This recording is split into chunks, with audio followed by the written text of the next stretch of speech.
నారా చంద్రబాబు నాయుడు గారు నాలుగోసారి ముఖ్యమంత్రిగా ప్రమాణ స్వీకారం చేసి మొట్టమొదటిసారి హైదరాబాద్కు రాబోతా ఉన్నారు కాబట్టి వారికి ఘన స్వాగతం పలికే విధంగా అవైలబుల్గా ఉన్న కొంతమంది నాయకులతోనే ఇప్పుడు ఈరోజు మాట్లాడుకున్నాం. ముఖ్యంగా ఎందుకంటే రేపు ఒక్కటే రోజు మాకు టైం ఉంటుంది కాబట్టి మాట్లాడుకోవడం జరిగింది. రేపు మరి మిగతా నాయకులను కూడా అందరినీ పిలిచి జిల్లాలకు వెళ్ళిన అందరినీ కూడా పిలుచుకొని వాళ్ళతో కూడా మాట్లాడి ఐడెంటిఫై చేసుకోవడం జరుగుతుంది. కొంతమంది నాయకులు సడన్గా చెప్పడం వల్ల రాలేకపోయారు. ముఖ్యంగా ఈరోజు రెండు తెలుగు రాష్ట్రాల్లో చరిత్రలో లిఖించబడే దినంగా మేము భావిస్తా ఉన్నాం. గత 3 సార్లు ముఖ్యమంత్రిగా ఉన్న, దీర్ఘకాలంగా అపోజిషన్ లీడర్గా ఉన్న,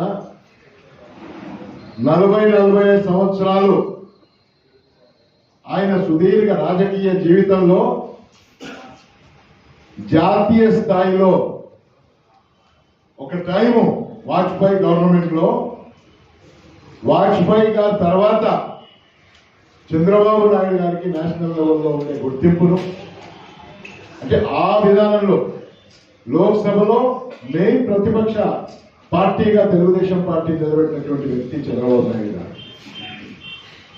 3 సార్లు చేసిన ఈసారి ఒక ప్రత్యేకమైనటువంటి పరిస్థితుల్లో పక్క రాష్ట్రంలో చూస్తూ ఉంటే వారి జీవితంలో అనేక మంది ముఖ్యమంత్రులను, ప్రైమ్ మినిస్టర్లను డిసైడ్ చేసే స్థానంలో ఉన్నటువంటి వ్యక్తి, ఎక్కడ కూడా 40 సంవత్సరాల్లో చిన్న మార్కు కానీ చిన్న అవినీతి మార్కు లేనటువంటి వ్యక్తిని మరి రాజశేఖర్ రెడ్డి గారు ఉన్నారు, అంతకుముందు అనేక మంది ముఖ్యమంత్రులు ఉన్నారు. ఎవరు కూడా గత 5 సంవత్సరాల్లో ఒక దుర్మార్గమైనటువంటి పాలన, ఒక ఫ్రాక్షనిస్ట్ పాలన, ఒక సైకో పాలన, దీనన్నింటినీ కూడా భరించి మేము అందరం ప్రపంచంలో తెలుగు వాళ్ళు ఎక్కడ కూడా ఊహించలే. చంద్రబాబు నాయుడు గారికి ఇంత ఇబ్బంది పెడతారా, ఇంత ఇబ్బంది పెట్టాల్సిన పరిస్థితి వస్తుందా, నిజంగా అట్లాంటి పరిస్థితి వస్తుందని కూడా ఎవ్వరం కూడా మనం అనుకోలే. మరి నియమ నిబద్ధతతోని పనిచేసి కొత్త రాష్ట్రంగా ఉన్నటువంటి ఆ రాష్ట్రాన్ని కనీసం కూర్చోవడానికి కూడా చోటు లేనటువంటి రాష్ట్రంలోకి వెళ్ళి అక్కడ లోటు బడ్జెట్ తోని ఉన్నటువంటి రాష్ట్రాన్ని నడిపి 5 సంవత్సరాలు కూడా ఉన్నంతలో ది బెస్ట్ గా తీర్చి ఆంధ్రప్రదేశ్ ను ఆ విధంగా మలిస్తే ఈ ఫ్రాక్షన్ రాజకీయాలు అసలు విచిత్రంగా ఉంది. ఏంటంటే లాస్ట్ 5 సంవత్సరాల్లో అక్కడ జరిగినటువంటి పాలన చూస్తుంటే దేశమే విచిత్రపోతా ఉంది, దేశంలో ఉన్నటువంటి నాయకత్వం విచిత్రపోతా ఉంది. అంటే ఇంత దుర్మార్గం కూడా ఉంటుందా, ఇంత అన్యాయం ఉంటుందా? అంత పెద్ద నాయకుడిని, ఏ తప్పు చేయనటువంటి నాయకుడిని, 40 సంవత్సరాలు మచ్చలేనటువంటి నాయకుడిని జైల్లో పెట్టి ఆయనను ఇబ్బంది పెట్టి, మరి నీకు అక్కడ అభివృద్ధి లేదు, అక్కడ సంక్షేమం లేదు, సంక్షేమం అనే పేరుతో దోచుకోవడం జరిగింది.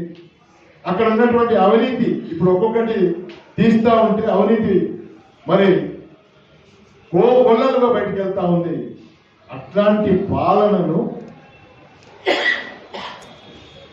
ఒక ధర్మయుద్ధం చేసి ఏ రోజు కూడా మరి అక్కడ అసెంబ్లీలలో నాయకుల యొక్క ఫ్యామిలీల గురించి మాట్లాడలేదు. గౌరవమైనటువంటి రాజకీయం చేసినటువంటి వ్యక్తి ఫ్యామిలీ గురించి మాట్లాడటం. మరి ఈసారి చూస్తే ఒక దుర్గామాతగా భువనేశ్వరి గారు కూడా సత్యం వైపు నిలవండి, నిజాతి వైపు నిలవండి అని ఆమె కూడా తిరగటం, ఒకవైపు లోకేష్ బాబు తిరగటం, ఒకవైపు అక్కడ ఉన్నటువంటి సీనియర్ నాయకత్వంతో తిరగటం, తర్వాత ముఖ్యంగా పవన్ కళ్యాణ్ గారికి కూడా